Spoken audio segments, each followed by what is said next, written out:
بسم اللہ الرحمن الرحیم۔ السلام علیکم، ویلکم ٹو لبرا اسٹوری۔ اگر آپ میرے چینل پر نئے ہیں تو لبرا اسٹوری کو سبسکرائب کر کے بیل نوٹیفیکیشن آن کر لیں تاکہ آپ کو ملتی رہیں تمام ویڈیو اپڈیٹس۔ اب آپ مجھے لبرا اسٹوری فیس بک پر بھی فالو کر سکتے ہیں۔ تو چلتے ہیں آج کی سچی کہانی کی طرف۔ آج میں زندگی کی اس سچے سفر کے بارے میں بتانے جا رہی ہوں جسے بہت محبت سے شروع کیا جاتا ہے، اور زندگی کے اس چمن میں جن پودوں کو لگایا، محبت کے بیج بوئے، اس خیال سے کہ جب وہ بڑے ہوں گے تو ان سے چھاؤں ملے گی، ہوا ملے گی، سکون میسر آئے گا۔ اس طرح زندگی میں جو حبس ہوتا ہے وہ دور ہو جائے گا، لیکن ان بیجوں میں کہیں بابول کے بیج بھی مل گئے جو مجھے پہلے نظر نہ آئے، یا پہلے ہی یہ پودے صحیح نہ لگے تھے۔ میں نے تو اتنے پیار سے پرورش کی کہ کھیتی کو کھیت بننے کے لیے پانی کی ضرورت ہوتی ہے اور مالی کی بھی ضرورت ہوتی ہے۔ عہد کر لیا کہ دل سے پرورش کروں گی تاکہ ان میں کوئی کمی نہ رہ جائے، تاکہ وہ شیریں پھل دینے والے درخت بنے، کوئی تلخی ہو تو وہ نہ رہے، سب کرواہٹ ختم ہو جائے ان میں، اس طرح سے ان کی پرورش کروں۔ مگر یہ میری سب سے بڑی غلطی تھی۔ جو باغباں کا مالک تھا اس کے دل میں ہی کھوٹ تھا۔ میں ایک ایسے انسان سے شادی کی غلطی کر بیٹھی جو پہلے سے ہی صاحب اولاد تھا۔ اس جیسے شخص کو دوبارہ گھر بسانے کے لیے مجھ جیسی مخلص ساتھی کی ضرورت تھی۔ میں نے اپنی مرضی سے شادی کی خامی بھر لی۔ وہ بہت خوش ہوا، گویا اندھا کیا چاہے دو آنکھیں۔ میں نے بچوں کی موجودگی کو اللہ کی منشا چاہا، ان کو بھی ممتا کی ضرورت تھی، اور اس طرح زندگی کے نئے سفر کا آغاز ہو گیا۔ زندگی کا سفر گزرتا گیا، کبھی دھوپ، کبھی چھاؤں، کبھی مرغزاروں کے مناظر تو کبھی خار بھرے دشت، تاحال نو نہال تنا آور درخت میں بدل گئے۔ ان پر پھول لگنے کا وقت آ گیا۔ تب مجھے احساس ہوا کہ تمام وقت گزر گئے ہیں، بس خزاں کا وقت آنے والا ہے۔ خزاں آ گئی اور پتجھڑ شروع ہو گیا، اور جیون ساتھی کا اصل روپ میں نے دیکھ لیا، جسے بیوی کی نہیں آیا کی ضرورت تھی، جو وہ ان کے بچوں کو پال سکے جن کی مائیں ان کو چھوڑ کر چلی گئی تھی۔ دراصل اس شخص کی پہلے 2 شادیاں ہو چکی تھیں۔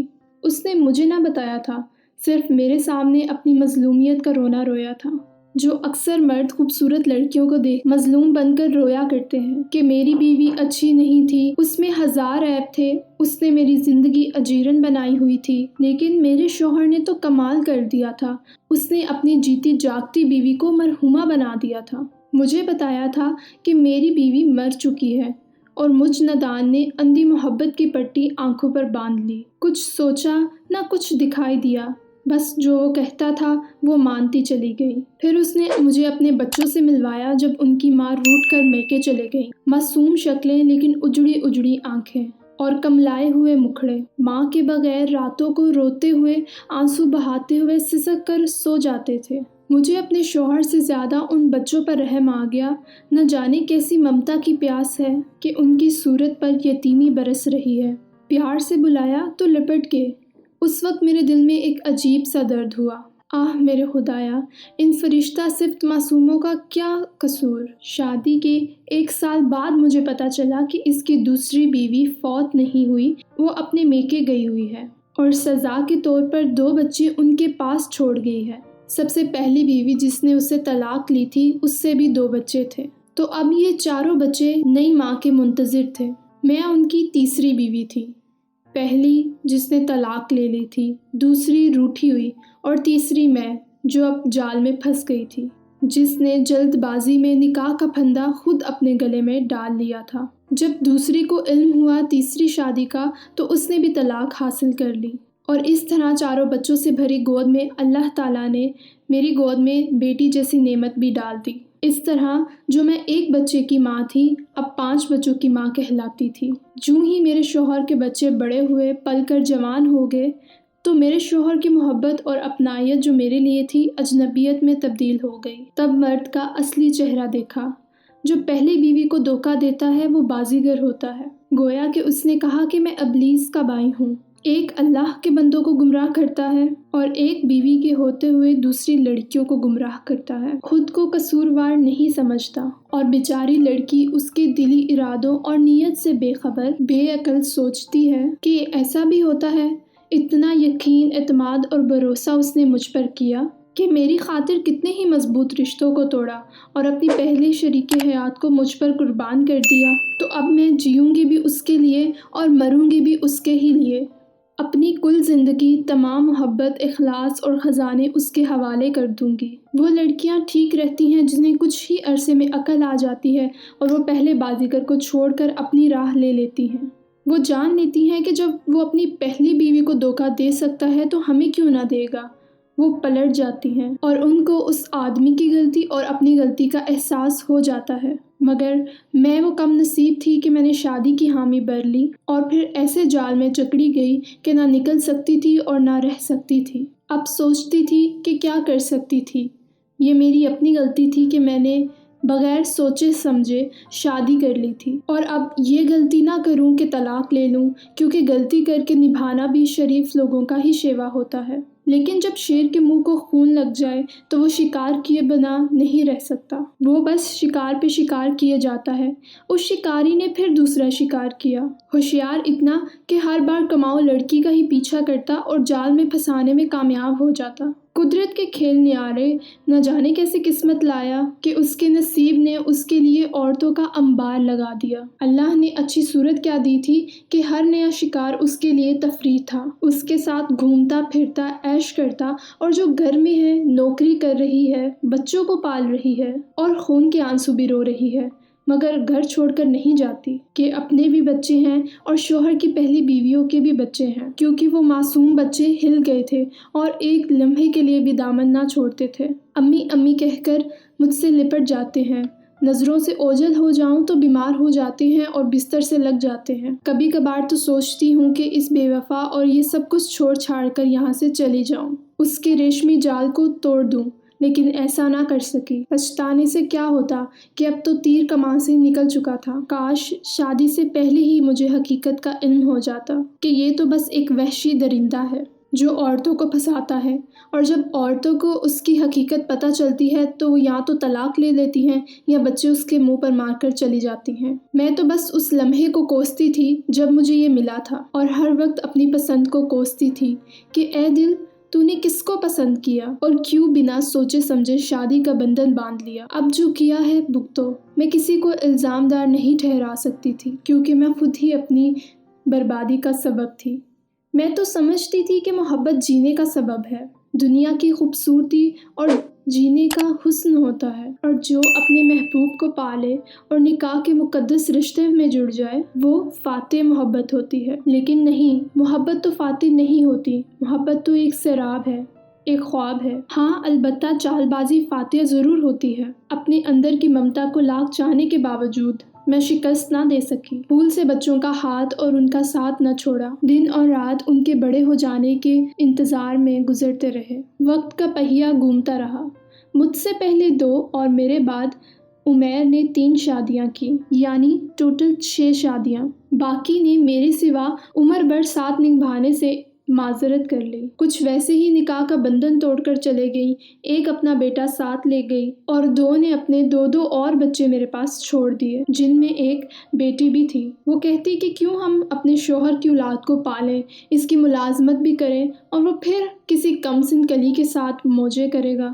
پتہ نہیں بچے ساتھ لے جانے والی عقل مند ہوتی ہیں یا بے وفا، شوہر کے بچے اس کے پاس چھوڑ دینے والی زیادہ دانش مند ہوتی ہیں۔ مگر میں نے اپنے مفاد کے بارے میں کبھی نہ سوچا تو بس اتنا کہ یہ بچے ممتا کے پیاسے ہیں، ان کو ایک ایسی ماں کی ضرورت ہے جو اسے پیار بھی کرے اور انہیں اپنے دل کا ٹکڑا سمجھ کر پرورش بھی کرے، ورنہ یہ نازک کومل پھول مرجھا جائیں گے۔ بس یہی وجہ تھی کہ میں نے شادی کے بندھن میں بندھتے وقت اپنے شوہر کی اولاد کو بھی صدقے دل سے قبول کر لیا تھا۔ پختہ یقین تھا کہ یہ بچے میرا پیار پا کر میرے ہو جائیں گے اور جب بڑے ہوں گے تو میری ممتا کا مان رکھیں گے۔ میرے شوہر نے بے وفائی کی ہے لیکن یہ وفا ضرور کریں گے، میرا ساتھ دیں گے، جہاں میں رہوں گی میرے ساتھ رہنا بھی پسند کریں گے۔ لیکن نہ جانتی تھی کہ بے وفا کا خون بھی بے وفا ہی ہوتا، کڑوے درخت کا پھل بھی کڑوا ہی ہوتا ہے۔ میرے بعد عمیر نے جس عورت سے شادی کی وہ اس کے ساتھ رہنے چلے گئے تھے،